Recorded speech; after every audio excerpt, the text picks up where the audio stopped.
Hello, welcome back to the class. In today's class, we are going to be looking at the logarithm function. We're going to be looking at the log of base 10, and of course, we're going to see how the log function can be used to derive the kind of answer we desire from our mathematical calculation. So, join me in class. Let's see how we can use Excel to do this. Okay, now we're going to look at the log function. The log function is also a trigonometry function, and the log in Excel is used to calculate the logarithms of a number for a specified base. All right. Now, a logarithm is the exponent to which the base must be raised to produce a given number.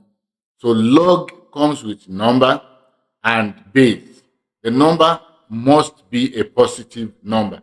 So you cannot use a negative number. So you don't use a number that is less than zero to find your log. The base is optional. But in a situation where you don't provide the base, the Excel function will use base 10. Okay, it will use base 10. So this is what you need to understand about the log function. So let's go into the Excel worksheet and see how this is done. So now here we have equal sign log. So if I pick the number, close the bracket, that's base 10. Okay, it's going to calculate using the default.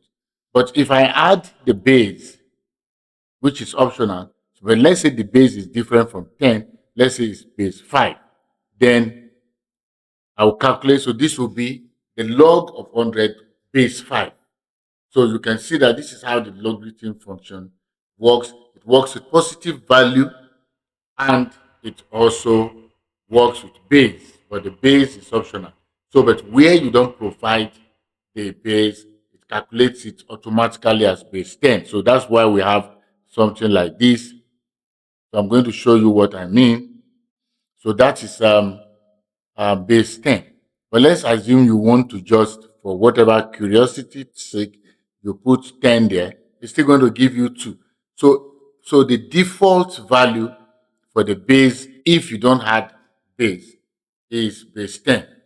But where you now want to have your base value, then you calculate the log. This is base 2, this is base 4, and so on.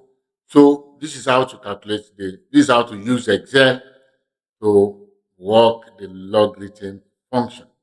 See you in the next session. Bye for now.